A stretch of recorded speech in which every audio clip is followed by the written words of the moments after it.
Welcome to Rock That Relationship, a podcast about all things relationship with Corey and Tracy. Now let's get real and start creating relationships that rock.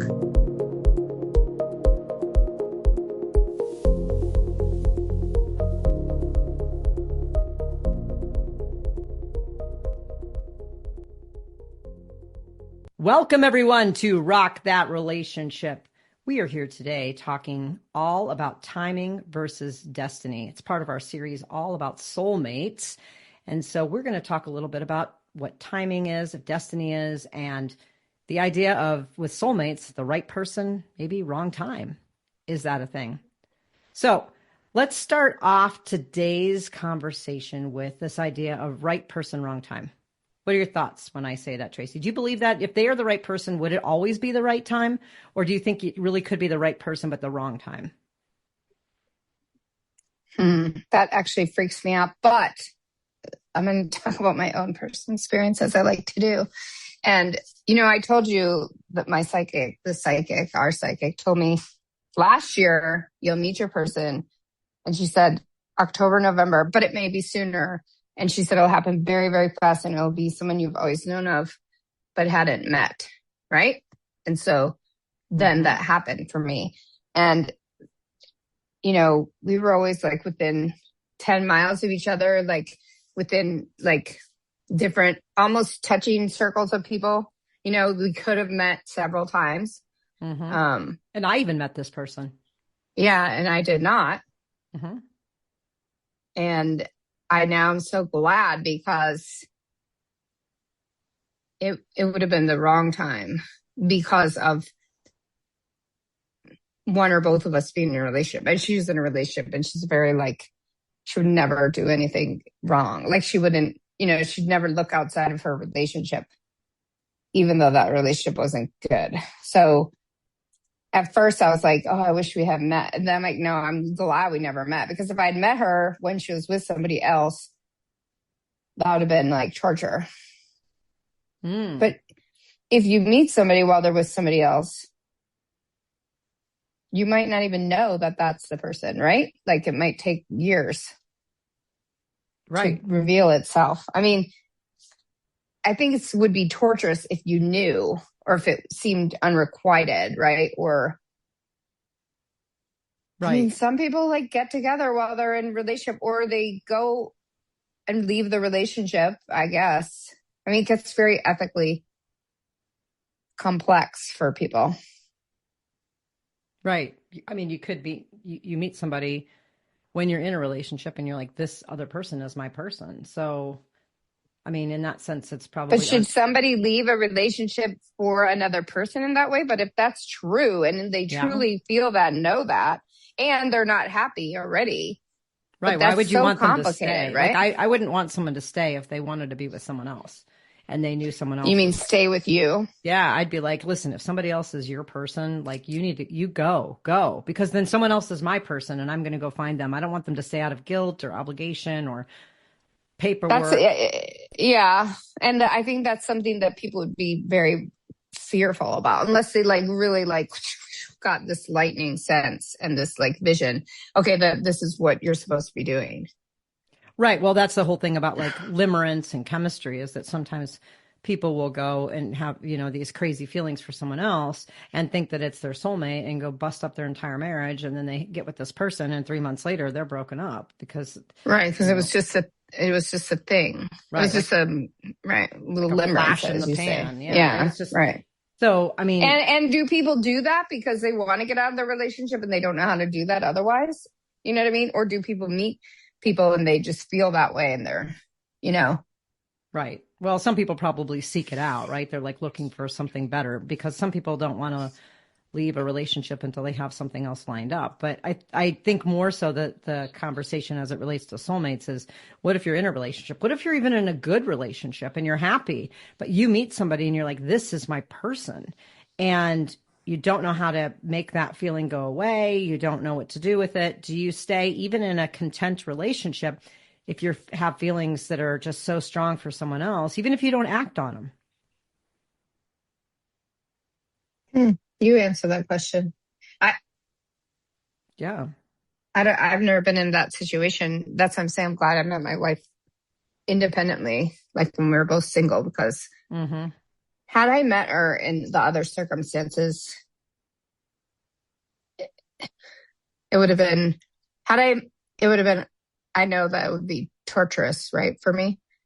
I'm just grateful that the timing was right. But I've never had that situation where I'm like with somebody and I wanted to be with somebody else in that way. Like, but I mean, I have left a relationship to be with someone else after something else really complicated happened, like my ex had done something while I was out of town. And then it kind of led us down this like complicated path of decoupling. And then,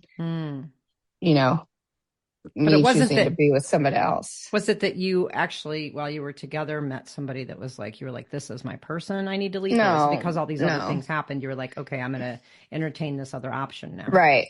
Yeah. Okay. So that can happen, but it can also happen the other way around. Like you could be single and then you could meet like your soulmate who's married.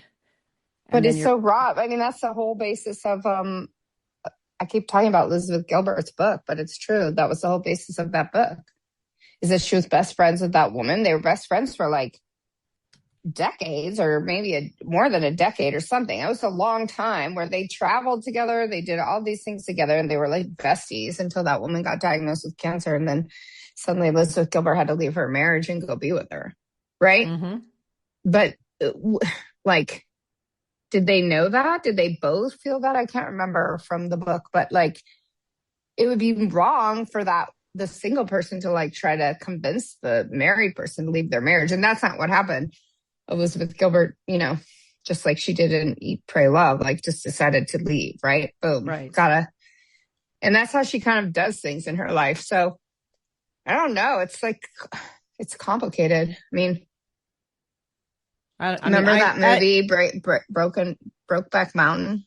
Oh yeah, I remember Brokeback Mountain. I was going to say Breaking Back Mountain, but Brokeback Mountain, like, I don't know if I really liked that movie. I saw it in the theater back in whenever it came out, and when I lived in Seattle, and it was, of course, 90% gay audience. And it's like, it's so complicated, right? Well, I mean, that had extra layers because they couldn't be out and gay. Well, if they had moved to San Francisco, they could have been. I mean, they could have been, but it wasn't. They chosen to stay as cowboys. They stayed in the closet, and the only way they could do that was really by staying in their heterosexual marriages. But and that's so wrong. I mean, then that's really tricky too. So right. That adds a whole different layer. But so you think about, you got two ethical dilemmas here. Three. You got both parties are married or coupled, and they feel like somebody in those couples are soulmates. I'm not talking about cheating. I'm talking about just like this universal draw to each other. Or you have one person who's single and they have that same feeling, and maybe it's reciprocated for someone in a couple, and then, or you're in the couple and you have that feeling for somebody who's single. Do you leave your relationship? And I mean, I guess, I don't condone cheating, but sometimes feelings do develop. So what do you do with those? I mean, you probably remember Mormon No More? Yeah. Those two ladies met at a Mormon ladies event. They were both married to men, and then they left their husbands. Yeah. But that's the thing. They didn't carry on behind other people's backs. They did what was the hardest thing to do. And I'm not saying you could do that in Saudi Arabia, but in the United States at that time, who knows in our future, but they could do it. They left. And it had complications. Yeah. I mean, honestly, if you really feel like someone else is your soulmate, like, then what are you doing in your relationship? Be honest with your current partner. Tell them you have. But what if you just suddenly felt that? You know what I mean? Like, I don't know. Do you upend your whole marriage or your whole relationship? You've got kids. You've got a mortgage. I mean, right. You probably have to see if it's more than just a fleeting chemistry thing, right? Like, don't act on it. But like, if this feeling continues to persist, it's probably something real. And that feeling is going to interfere in your current relationship. You can't possibly have 100% emotional intimacy with your partner if you're thinking about someone else. So it's not fair to your partner either, even if you're trying to work through it. Said me, who's been there. But what if the person felt like, oh, that other person's my soulmate, then they leave their established relationship, which was good. And then it doesn't work out, or it's like not, I mean, I think that becomes, you have to know. I don't know. I kind of feel like the universe, unless it's some kind of test for you in your life, like the universe hopefully, has you meet this person with the right timing, like I sound so cliche with what I'm about to say, but like with the stars aligning, like I really felt that for myself. I like now that I am married to this person, I'm like, I can't believe we were like literally within a couple miles of each other, and we were shopping at the same stores and we never saw each other. Well, and I think that's for a reason. Yeah, I mean, there's a lot of things that you had crossover with that, Yeah, so much. So there's definitely something like a divine timing. But there's also divine timing that could also lay the groundwork. In my case, I met my person before and the timing wasn't there. So, it's like I've had that happen too. I actually, that happened a big time with my former partner who I have my child with. We met 5 years earlier. We were in the, we actually weren't in a close knit or anything, but we were in a same social circle. I was at many events she was at. We knew each other. And that wasn't the thing. We weren't together. It wasn't until 5 years later that we sort of flew back into each other's life in a very strange way. Actually, I had worked at Washington State University, and I had an undergraduate student that I worked very closely with. And then I moved to Sonoma State University in California. A couple of years later, I was working, and my former student said, "Hey, I'm now doing my grad work at the University of Delaware." And I was like, "Awesome. How's it going?" She goes, "I met somebody who knows you." And I said, "Really? Who?" And she told me the name. And I said, "Yeah, we worked together." And I knew her from many, many, many years ago at another institution. And she's like, "Yeah, we got to talking about you." And I said, "That's so strange. Like, why would that even come up?" And it was some obscure conversation that they had while they were snowboarding. And I said, "Cool, well, give me her email address and I'll reach out to her and see, how she's doing, because I'd love to hear how she's doing." So I emailed her, and then she said, "Hey, I happen to be coming to Arizona in a couple of months to go camping. Do you want to meet up with my friends and go camping?" And then we did. And within 48 hours of that camping trip, we knew we were supposed to be together. And I truly believe that she was one of my soulmates. She wasn't my forever soulmate, but I was supposed to meet her because, I mean, we ended up bringing a kid into this world who was maybe that was the ultimate purpose of that relationship.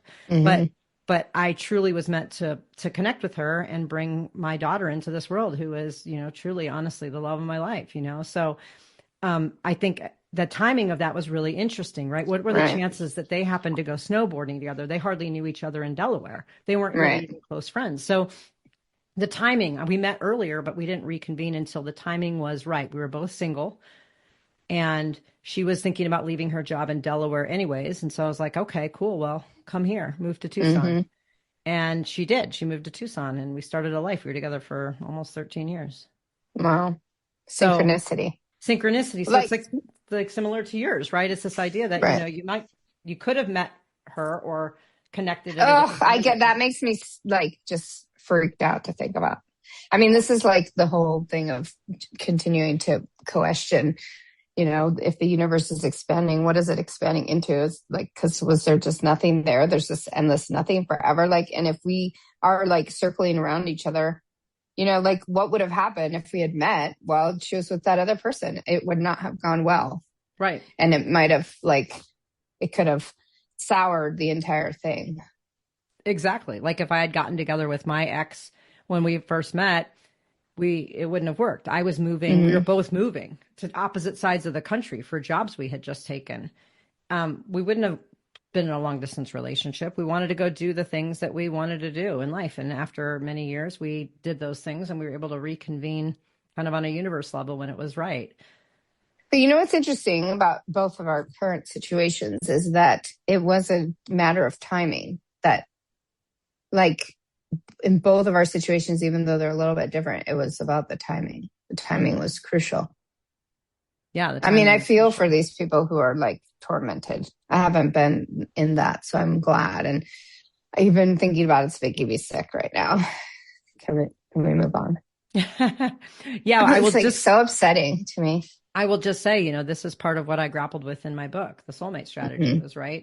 And it wasn't, it was, that I had gotten some information from some two psychics that told me someone else that I was my soulmate, someone that I wasn't in Right. a relationship with, and the chaos that created. So I do want to acknowledge Right. there's a lot of chaos, whether you get that information from someone else or you feel it Right. internally, it does create a lot of chaos. So that's right. If the timing, I don't know, is there such thing as divine timing? So right person, wrong time. Well, if they're really the Yeah. right person, maybe it would be the right time, even if you met them before, or you have, in your case, you've stumbled upon them. What are you having an epiphany?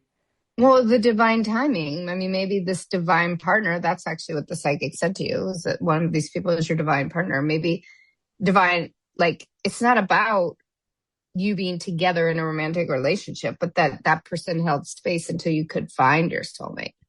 And it kind of created the conditions for that to happen, if you ask me, because had you met your soulmate, you had met the soulmate a couple of years ago, but had you gotten together, it wouldn't have worked out probably. No, you're absolutely You weren't right. ready. I wasn't ready. I think you. I think the other person as well. Well, that's true, but that's the thing about divine timing. So it's not just your external circumstances allow you to meet the person at the right time, but it's your internal circumstances. Maybe you're both single, but one of you is, going through something and isn't in a space to be emotionally available. I mean, there's a million reasons why it might not be. But is the universe doing that? Is the timing, is that all part of the timing? I don't know. I mean, it's when you start to think about it, this is what I'm saying about like the universe expanding into what? I mean, there can't just be nothing, but like in our lives, is it everything that we're doing? Like 2 gears, like wheel gears in a clock, like, like clicking against each other, and it goes one way and then goes another way, or, could shoot off to this. I don't even like to think about it. I can't right now. Well, like, I mean, think about it like with you and me. We had talked about starting our podcast in the fall of 21. We were talking about it, but for whatever reason, we just didn't. And it's not like me to not do something that sounds cool. How long did it take? We didn't start until June of the next year. So that's not too bad. In your timeline, that's bad. No, but the divine timing is that there were other things you and I needed to go through during that next 6 months before we were ready to do the podcast. And then one day we were just looked at each other and we're like, we need to do the podcast. And it was like, of course we do. And then we just did. But we had to have experienced some of those things we did over that period of time to be ready for it. So divine timing could work not just for like soulmates, but it could work for projects or jobs. Some people are like, I don't know if I want that job. I don't know if I want that job. And then like 3 years later, they're like, I think I want that job. And it's like the timing just seems to line up differently. We're ready for it. We're ready to receive. Well, we just had that issue with job thing in my marriage.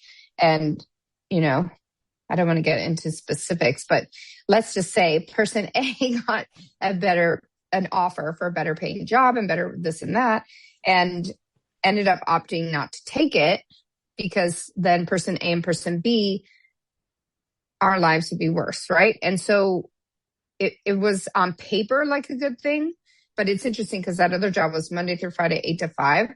And the job that she has now, person A, is like it switches, right? So we just had 2 weekdays off. And then she has 2 weekends off a month. No, 3 weekends off a month. But she also has weekdays off during the month. And it ended up being that it's just not worth the money. Like we were talking about it yesterday when we were hiking, we couldn't have done all of this. Right. And so it's like before in, her life, my life, we might have chosen that doesn't matter. Like the money and the, whatever is the most important thing. But something happened that made it 100% she wasn't going to take that job. And I think that's divine timing. That what was perceived at the time during the interviewing process with that, oh, that's a bad thing, ended up being a gift. Right. It ended up being a gift of, and it's interesting because now staying at the current job, there's a lot more job satisfaction than there was prior to all of that. Right. And so I do feel like sometimes the universe tests you or it puts something in front of you that seems shiny and you're looking at your old stuff as dull, but really once you reject the shiny thing that's maybe not the best for you, you settle into the dull thing. And I'm not talking about me, I'm talking about the job, but like, it's profound how much our life has shifted in 2 weeks. Yeah. And I was saying that yesterday when we were hiking. We could never have done this if you were on the other shift. It would have been awful. Right. And I told you, did I tell you about that? My best friend freaking out about my job situation and then being like, you need to do this and you need to do that. And I'm like, why? Because that's what you do. Like, I'm here on this earth to enjoy my life. And the way I enjoy it is different than maybe you enjoy it and different than she enjoys it. And like, I want for nothing. And so why should I have to like go for something I don't really want? Like remember when I was working, litigating, and I thought I was going to die and have a heart attack and my head was going to explode off. And I was miserable every day.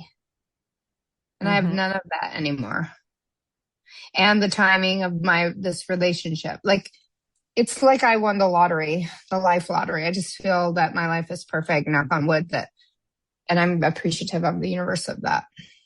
So I do think like, I mean, I look back and I wish that my wife and I had met each other 20 years ago and avoided all these other things, but maybe we had to learn those things, maybe we had to go through things to learn stuff. And as much as that makes me sick, I mean, maybe that's just how this universe works, Yeah. You needed to learn the lessons to be able to thrive with each other now. Had you met each other before and hadn't worked through your stuff, you might not have stayed together. So, I mean, the universe is in your court with this one, giving you the best chance of surviving and thriving together with your relationship. So, well, and with the whole job thing, right? That's a big deal for my best friend. She says she's going to drop it, but like, I've been through the ringer with some jobs. I mean, really, like, and so I've taken a lot of time off as an adult from working, but I never seem to be harmed by that. It like only seems to enhance my life. So I think like each person, you can't let what other people think, what they think you should have, you can't let that affect you. No. Well, I mean, and then going back to this idea of timing is you'll know when things are feeling right. You'll know what feels right to do when. Sometimes people they come from such a scarcity mindset that they ignore their intuitive tendencies. And so they might, lose a job and run out and grab the first thing that they can find because they have the scarcity mindset, but they're not at the divine timing, giving it just a moment to breathe for a second. If they have the means to do that, maybe a better situation comes along 2 weeks later. But, we often interrupt the divine timing because of our own fear of things. Right. We date somebody really quickly because we think we'll never find anybody better, even if that person we're not compatible with. We might we feel like a loser being alone or something, being single or something like that. Exactly. So it's like this idea that a lot of people don't let the divine timing play out. They just sort of interrupt it with, we have free will. I mean, maybe that's part of the timing is that we interrupt it and do things so we learn a lesson so we can have better timing later. I mean, I don't know, but this idea of, just scarcity, fear, we make a lot of decisions that doesn't allow things to unfold. And I don't know, I've been trying to operate from a more flow state lately and things just seem to be. What does that mean? What do you mean by that? A flow state? Well, I'll give you an example. So back in September, I applied to be a speaker and a panelist at the Tucson Festival of Books. I didn't get selected. My book wasn't out yet, so I'm going to try again next year when my book is out because maybe that was a factor, or maybe it wasn't a fit for this year. But either way, I also missed the opportunity to sign up for a book signing as part of the independent author tent. And so I was like, oh, this is a bummer. My book just came out February 10th. The festival is like a few weeks later. I really, really wanted to promote it at the festival. And I thought, what could I do? And so at first I was trying to figure out any which way that I could get myself into the festival lineup somehow. And then I just stopped. It was like the last month. I was like, well, whatever. I'm just going to go to the festival and enjoy myself.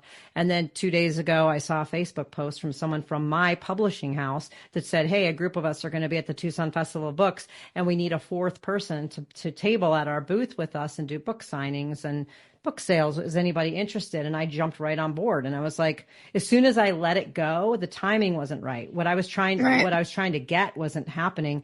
So I let it go. And then all of a sudden this opportunity came to me. And now it's the best of all worlds because now I'm going to be at a booth that's dedicated just to my publishing house. I'm going to be with other authors.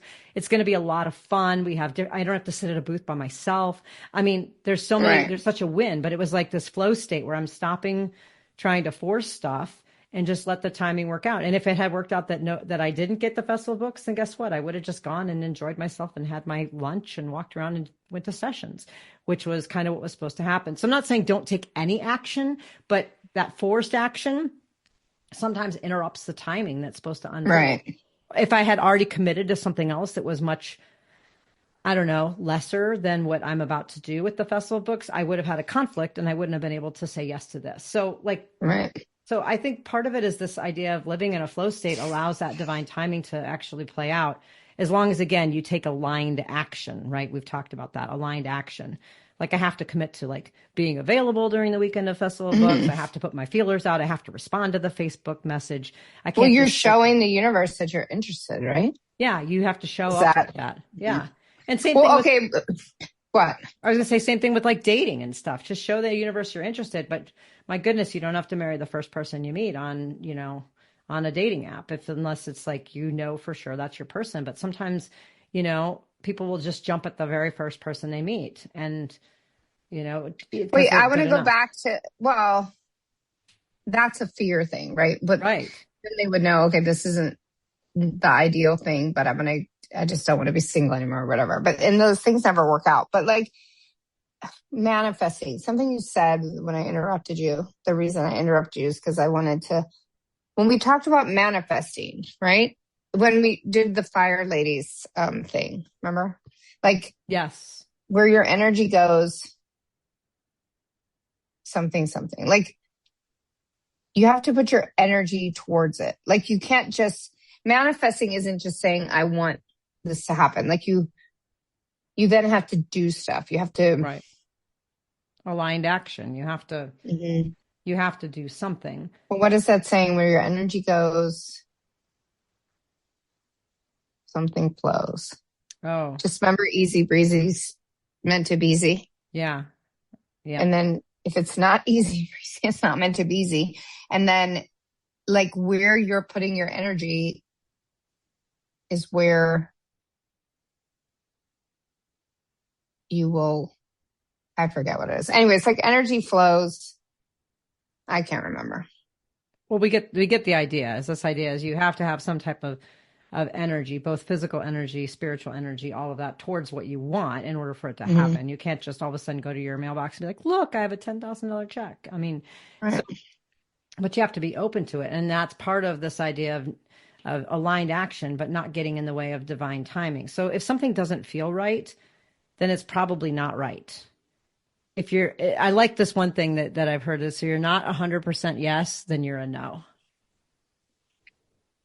Well, that's interesting. Going back to our original question of like, if you meet somebody you think is your soulmate while you're in the relationship, and then like, I mean,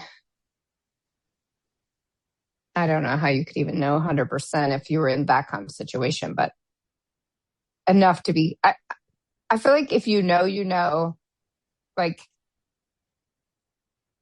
I don't think a lot of people are that in tune with their feelings, just like they're not in tune with a lot of things, right? Like, that's what that book I just got about developing your psychic abilities is like. Everybody possesses it, but some people are shut off. So I was listening to The Light Between Us again this morning, and she was talking about doing, speaking to the father of a guy, an adult man, and the father was deceased, on the other side. And the father had been super abusive. And like the father now, as a deceased person, was saying, I'm so sorry. And I squashed your, all of your, artistic desire. I quashed all these things. And here I am on the other side, like saying, I'm so sorry. I'm sorry. And, it was, even though he was dead, like he still didn't know how to like truly support the son or say that, like he didn't know how to do things. And so I'm getting to a point here, but like while he was on earth, he was abusive because he did not he was so blocked by his anger and hatred. And, a lot of it was he called the kid a sissy if the kid liked art or whatever. But um,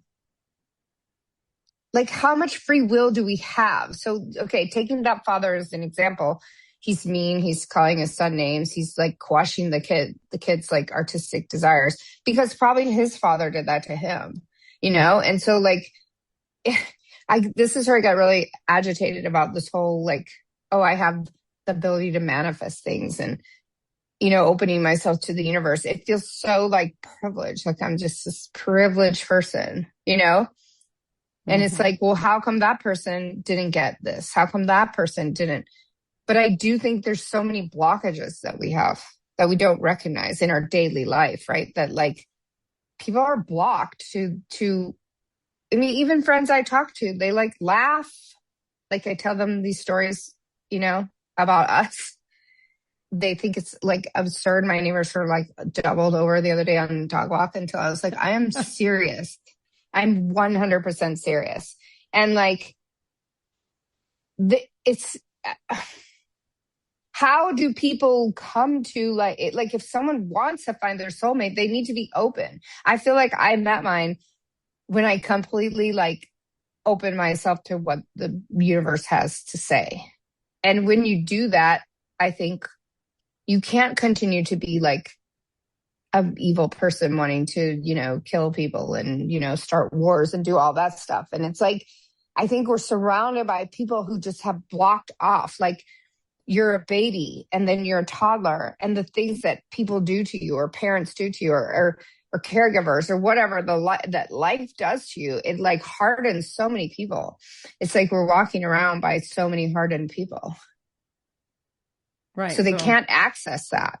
I mean, and there's some truth to that. That's why, a lot of people say everybody should be in some kind of therapy, right? To deprogram yourself from all the messages that you've gotten over time, the self-limiting beliefs, the trauma that we've experienced. All of that stuff creates these blockages for us not to be able to open ourselves up to our own self-love. We have to be ready to receive. That's the biggest thing about the universe. And everything you read, whether it's manifesting or whether it's soulmate stuff, it's all this idea is that you have to be ready to receive. And if you're not ready to receive, what you're asking for or what you're hoping for is likely not going to show up in the way that you need it, because you need to be ready. But that's the thing. It's how do you know when you're ready? Do you go to lots of therapy? What do you do to get rid of those blockages? Because I know a lot of people who say, I'm ready, and then they force, and they're not really ready. I've done it, and you're I'm not really ready. And then how do you know when you're ready? And so I guess it's just a feeling that you get, or you trust that the universe will only send you that which you're ready for when you're ready for it, right? The universe knows best. Why am I not manifesting love? I want it. And it's okay, hold on a second. Why don't you just love yourself or go through your own journey or whatever. And when that love is ready for you to, receive it, it will show up. I mean, again, with aligned action, you can't sit in your house and not do anything or go anywhere. But I mean, that's the other philosophy, is that you have to be ready. But how do you get ready? Emotionally, physically, spiritually, all of it. You have to listen to all these books and things and go to psychics. So I was watching something this morning with the two famous comedians, Tig Notaro and this Laura Cleary person. And the Laura Cleary was saying I'm 30% gay. And saying this to Tig Notaro, a known lesbian comedian. And she was saying, and I went to the psychic, and I think that most psychics aren't real, and most are grifters, and they're this and that. And I don't know, the negativity of it all just bugged me. In the end, she said, this woman just looked at her and said, "You're not gay, honey. You're not gay." And I was so turned off by I know there are obviously people who are not real psychics and this and that, but once you start to open yourself to that, you're finding the people are coming through that you need to hear. And it is really hard in this cynical world, I think, to allow yourself to be that way. And so when we look at the people who are more dialed into that, they're up in Sedona, or they're, in, strange little small towns, and we call them hippies, or we call them whatever. I mean, I think hippies are different, but woo woo, oh, they're just out there. But I present, as a lawyer type of person, former cop. But once I have opened myself to all of this, it's really, truly radically changed my life. Mm-hmm. Yeah. I mean, it's I all don't, about being open. I mean, that's the thing is you have to be open to allow things. There was some quote I read the other day. It was really cool. It said, miracles happen all around us. So it's not a matter of if they happen. It's a matter of whether you're open to receive them mm-hmm. And and see them. see them. Yeah. And acknowledge them. It's like, if you are a skeptic and you're not going to see this stuff, you're going to have a rational reason to explain away everything. So just, open yourself up, work on your blockages, and be ready, try to be ready for what it is that you're hoping to receive. And the timing, in theory, will be right. And there could be divine timing in meeting someone that is your soulmate that you're not supposed to be with for many more years down the road, right? Like I said, my experience, I met somebody who I think was a soul connection for me, who eventually I had my child with. But when we met, we were not destined to be together at that moment. So it doesn't mean that just because you meet someone, you won't be together with them later on. It's just the timing isn't right. So, but let's look at another facet of this timing versus destiny thing is, what do you think about this idea of missed connections where, I've just finished watching this show called Ripple on Netflix, which I loved. And it's all about people coming into each other's lives in like just such a weird, like obscure way. Like they met each other, but then they do flashbacks where they were like sitting next to each other on a bus and didn't know that they'd been sitting next to each other. Like Is this real or is this just is it real? It's a story. It's just a it's a drama. Okay. It's really good. But it's this idea of the ripple effect, right? But I think of the movie. Have you ever seen the movie Sliding Doors with Gwyneth Paltrow? No, I read a book like that. It might have been the same book before that became a movie. But yes, I know what you're talking about. Yeah. So her life different choices infinitely changed whether or not she made it through the sliding doors of a train. In one case she did, and she got home 15 minutes earlier than the train. That the next alternative option was she missed the train because the door slid in front of her, and how just something as simple as sliding doors profoundly impacted her two life paths. And and so these ideas of this ripple effect, the sliding doors, the butterfly effect, whatever they're all in the same genre. This idea of just these like simple things that change the whole universe. What is your take on that? What's your belief on those kind of things? Do you think that we do swim around the same pond of people and have these little ripple effects, but maybe not know that those are things that are happening? Or do you think is it just in the movies? No, I think that's happening all the time. Yeah. And if you make one choice, it could be so different. Your life could be so different. I do think that little choices can have profound impacts. Yes. Yeah. I mean, and it's like even little, and it's mostly the little ones. It's not like whether or not you move to Massachusetts or not. I mean, those will obviously have big effects because they're big, but sometimes it's the choice of whether to go to this grocery store or that one. You could avoid an accident, or you could meet somebody, or you could, something, right? Yeah, now I'm thinking about it and getting upset because I think, if one little thing had been different, I might not be where I am now. But it wasn't, though. I know. But what if it was? I mean, yeah, upsetting. I mean, there's a lot of points at which. But see, that you can take it the other way. So I'm not going to look at that because my life is perfect now. But let's say my life, was shitty and I was upset about a lot of stuff. I could look at it as things could radically change. I mean, I say that to my wife all the time. A year ago, like your life was so different, so different. And if someone had told you you'd end up with me and this would be our life, would you even believe it? And of course, it's one of those things where it's like she couldn't even fathom that. Right. Radically different. And it's like, I mean, there's that whole It Gets Better campaign for gay kids. Like when you're older, right? There's so many more ways for you to be okay in the world. And like, you could be in a situation where you think is dire or whatever. And you don't know that if get through it or make one choice or something. Like had the Brokeback Mountain people, had they just moved to San Francisco, they would have been fine, right? Right. They could have Yeah. had a great life and their life could have been different. Sorry for the wife, but at least she's not with a man who's having an affair with the guy. You know what I mean? Like, I think if you say like, you have to look at that even in your darkest times, but that's very hard for people to do, that your life could be so different. You have no idea what's coming for you or what could be there for you. I mean, it can go all ways, right? I mean, I could be living in fear right now that something terrible might happen to take away my happiness, That's why I always like to be a little bit wicked so that, because, all the good people die young and everyone says, oh, she was so good. She was so good. So I don't like to be that I don't want anyone saying that about me. Yeah, but good people also die when they're old. Look at Betty White. Well, that's true. She did last a long time. She did. So, yeah. Okay, good point. You don't have to be wicked to live a long life. But I like to keep a little wickedness because I don't want to be too good. And then they're like, oh, the Lord called her home because he needed her somewhere else. No, I want to be right where I am right now for always. Oh my God. But that's the thing. Like, this is how it can be maddening to be a human and to be in all this. That's why the older, like I just thought about this in the morning when I was walking the dogs, like my life is perfect. Like I feel like I live on a cloud. And so is it because of my age? Is it because I've opened up?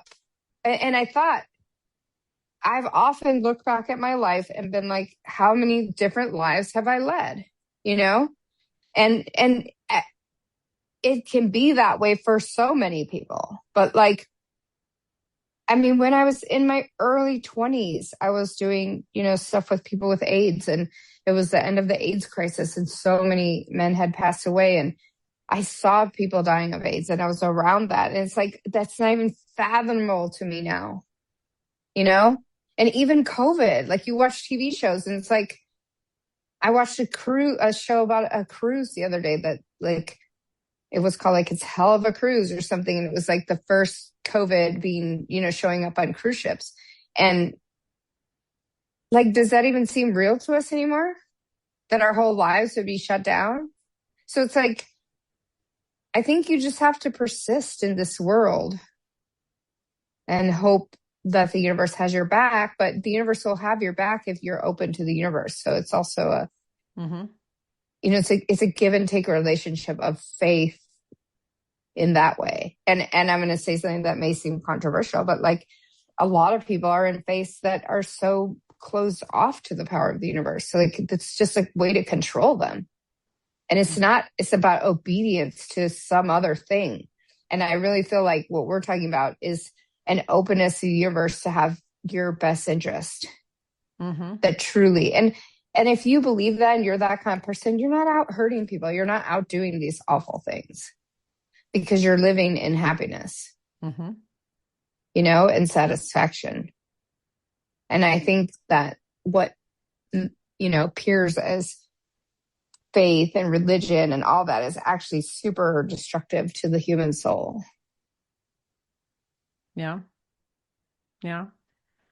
Well, you know what I believe about the universe, and I believe just you got to be open to it. And I learned the hard way that you can't force it to do anything that it doesn't want to do, and you can't contrive it. And, like I think back to when we talk about these like small ripple effects of things is, everything had to be lined up just perfectly for certain things to happen. And I think about my ex that I had my kid with, and we wouldn't have reconnected if my friend and her hadn't been on the same snowboarding trip. So it wasn't even my choice. So I was not even involved in that. So at one point, maybe my friend was like, maybe I won't go, or I don't know what happened, and decided to go. And that her deciding to go changed my life. Like I'm not even part of that ripple effect, which is the cool. But the universe did that though. The universe lined it up. The universe made that happen. Yeah. And then they were like, okay, it's time for these people to have this kid. Let's go.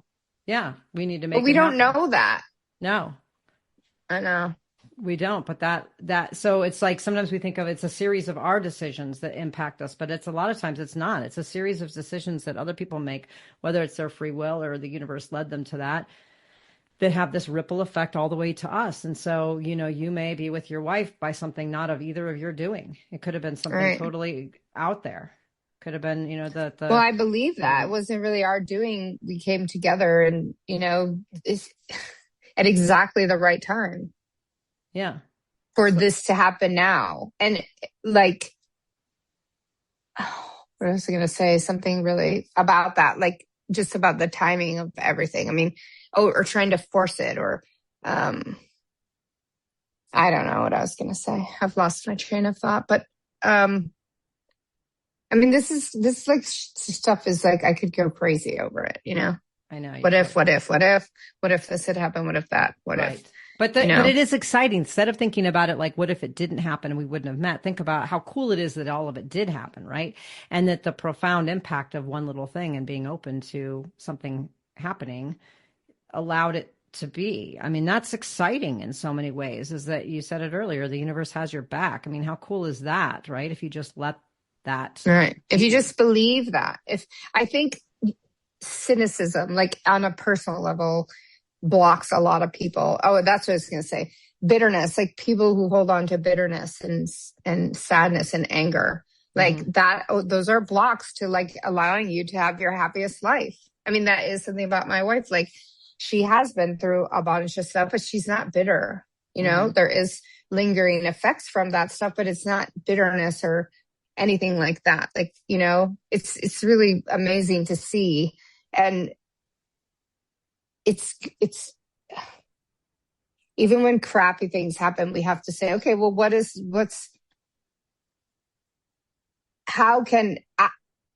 those are people doing stuff and I need to live my best life. And I mean, I've been through some crap, right? And like, I had to let go of like, not hold on to that stuff. Right. And I'm not a big holder on of stuff, but like hold on to any of it. Like I've let all of it go. Well, and it doesn't mean I'm letting crappy people in my life, right? No. But I'm not holding on to anything that's happened previously. It's gone. It's done. I just am going to live my best life and trust that the universe is providing that for me. And it does I sound like a privileged, like rich white person in the world, but I'm really not. Like I guess I'm white, but I'm not rich. I'm not, I have struggled and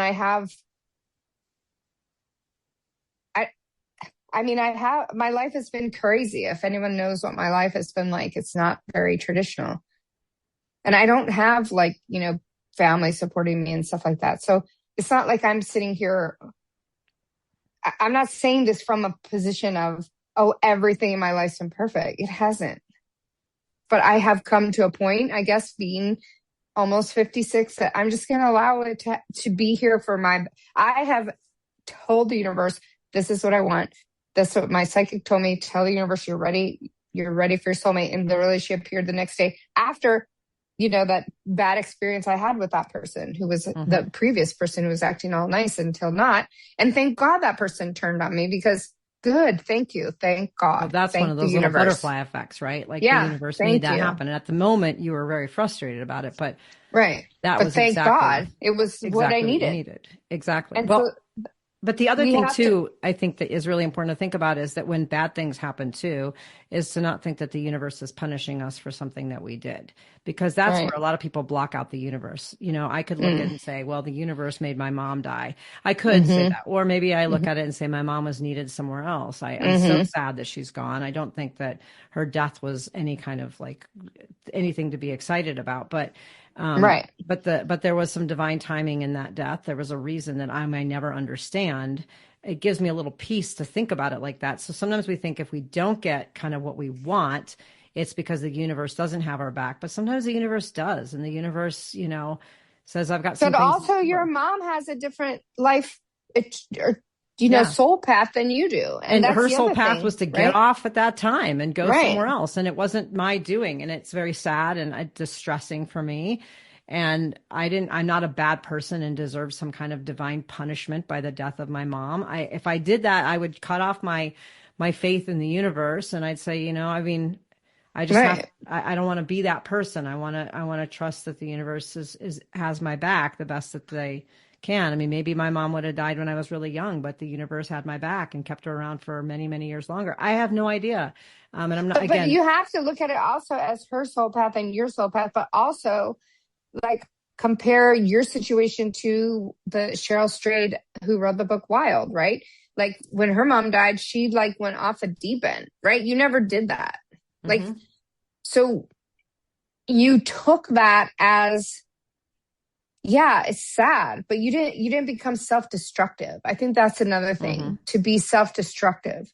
Like that's kind of kicking the universe in the face. And I'm not saying that I haven't been self-destructive, because I certainly have been in the past. So, and I've made choices that weren't the best for me or anybody else. But I think that's what I've also learned, is that being self-destructive isn't helpful to the process of like how we mature or get better as humans.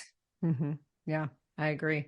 Okay. I know we need to wrap up soon, but I want to ask you one final question. That's the sort of a little bit of an offshoot of what we've been talking about. So recently this TV show came out on Netflix called Soulmates. I don't know if you've seen it yet, but it's fascinating. It's a kind of a mini series, and it's all about this notion that there is a test that you can take that would tell you who your soulmate is, but only if your soulmate also took the test. There's like a massive database, and you can either get matched with your soulmate and they tell you who it is, and then you can maybe go find them. Or it says that your soulmate hasn't taken the test, or it could tell you the soulmate took the test but are now deceased. And so each of these episodes has totally different cast of characters, and it's a total different ethical dilemma. You know, like in one sense, like you take the soulmate test and realize, you know, that your soulmate is not the person you're married to, or, you know, there's various things. What do you do if your soulmate is dead? Do you pursue other relationships, or you just stay single the rest of your life? What do you do? So my question to you is this, because this is a fascinating show. I mean, it made me like ponder lots of thoughts. If you could take a test to find out who your soulmate is, and it was guaranteed to be accurate, would you take that test? I guess it would depend on what point I was in my life. Would you take it now? Are you asking right now? Yeah. No, because I don't need to. Like, I already know. Would someone else be paying for this? Like, what would be the purpose? To confirm or validate. How would we know that it was 100% accurate? That's what I'm just saying. Pretend like it was 100% accurate. No. Here's my thing. If myself and my wife both feel like, okay, we're in the exact place we want to be, then no. And I know we both feel that way. And I feel like no, because we're already so happy, but that is something that could sow doubt in the mind of a human. So no, I wouldn't. No. I'm confident that she wouldn't either, because we already feel that way. So I don't think you can guarantee anything. I would never believe that something 100% could be right. So no. Would you? Yes, you would. I know you would. Oh, I guessed wrong. I thought you would. Nope. I've been too influenced by other people telling me what my divine path is. But I have to trust myself to know it for myself. Even though this test could 100% say it. Yeah. Interesting. It's my journey. It's my journey. Remember about how that episode I talked about wanting to have a medallion and like go on the quest for my love? Yes, it's my journey. And if I'm with the wrong person for a short period of time so that I can eventually be with the right person, I don't want to bypass the wrong person, because something I might have learned from that might help me better connect with the right person. So there's a reason for my path. So no, I wouldn't take it. It's interesting. Is this a show that's like dramatized? It's not real. It's not real. No, it's dramatized. It's really cool though. It's on Netflix. It's like trending. I mean, but you know, now I told you about the New York Times did a podcast on AI. They might have done a couple on AI dating, but that's what they're doing now. Like where you really, AI decides for you. You can actually even send your, what are those called, like avatars on dates for the first date. So you don't have to waste your time. The two avatars go on a date. Oh my gosh. And so those two, or maybe they're not called avatars. They're called like something else, but your AI profile dates another AI profile, and those AI profiles decide whether you should bother meeting up in person. So you don't have to waste your time anymore.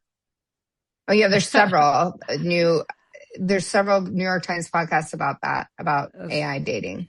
That is fascinating because again, we go back to this idea of like there's part of it that's all about chemistry. It's it's not just compatibility, it's chemistry and Right. the way you feel and like the way you know. And so how would your avatars be able to ever embody that? They might be able to say, "Oh, you like, French fries. I like French fries." And that's like ding No, ding a but point in no, the they're super deep. And it's are they? interesting because so the 12-year-old at our house like does the video games looking away from the TV, but he can hear the TV, right? So we had Love is Blind on yesterday while we were making dinner. He was doing his video game, but he talks throughout your entire show and he comments on it and he makes comments. And he had some really fascinating opinions about what was happening on Love is Blind. But he also couldn't see the people. Like he didn't know what they looked like. He didn't know this or that. And it was very interesting to hear his take on that. And I thought, well, here's like, again, they're meeting people, right? Blindly, just talking. And all they're doing is talking to each other. And then the 12-year-old was saying, well, if I met someone I really liked him, I would not care what they look like. I wouldn't care any of that. But he's 12, right? And I said, well, chemistry is huge. Mm-hmm. It really is huge. You just you can't force that. Mm-hmm. And you can't get over it. And I think that that's something that is really shown in Love is Blind, the ick factor. And you can see some people get it immediately when they see that person. Right. And as you think, oh, they're shallow, but you cannot make that happen. So yeah, I think what AI will do is like eliminate a bunch of awkward dates. So at least your percentages are higher. It's the same as online dating, right?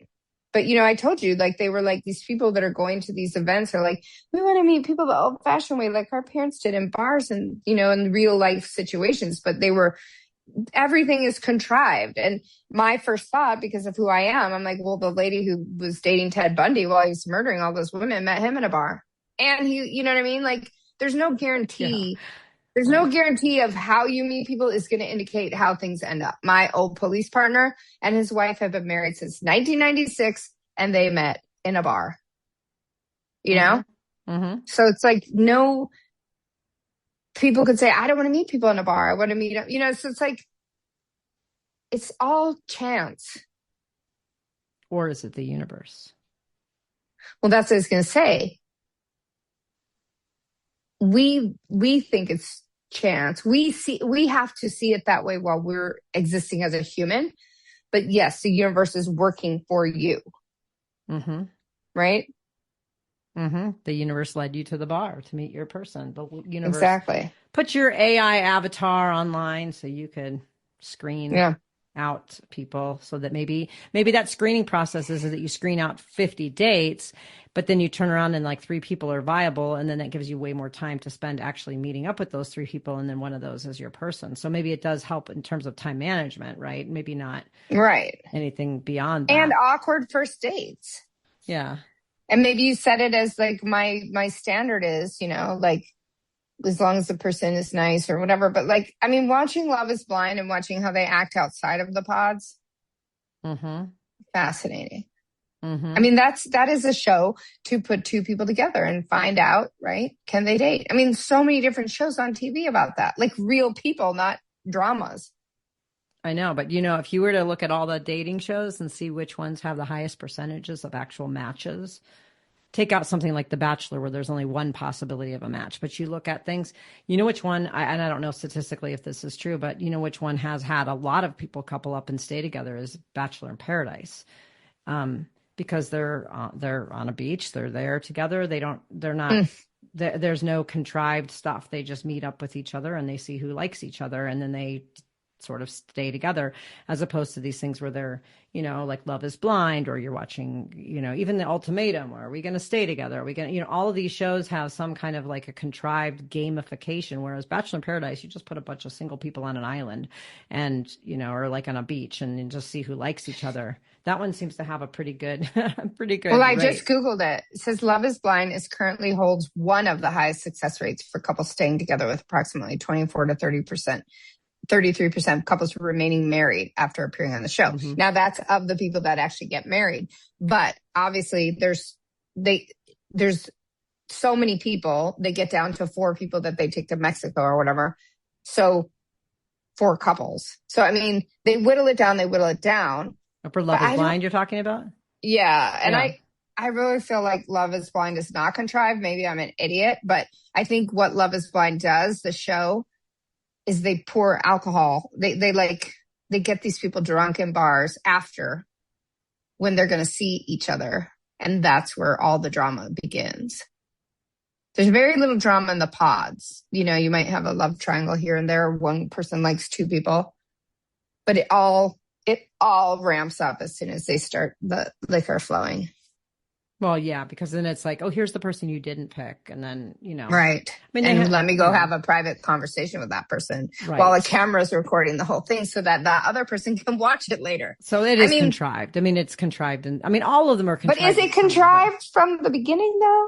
I mean, they are blind and they have to talk to each person. I mean, yes, it's contrived in the sense that, like, we know that chemistry has to play a factor. So they're going to have drama because not everybody's going to have the chemistry. I mean, look at how many of those couples come out of there and you're like, even if they don't have the ick and you're like, oh gosh, they do not look like they click at all. And then you have to watch them like live together. And it's hard. That is the greatness. I love it. That's what I like about the show. Because you're like, they are not a fit for each other. And you can see that, they can see it, and everybody goes through the motions. And I know, but we're seeing the things that they're not seeing. Like this guy on the current season keeps saying he's attracted to dark-haired women with dark features, and he's with a blonde. But she doesn't hear him saying that. Only we hear him saying that. But then when that's when the reunion. Well, and then when the reunion happens, they've all watched it, and now they're angry and they show up pissed. All of that is sort of, I don't know, it's contrived. But anyways, you gotta have drama.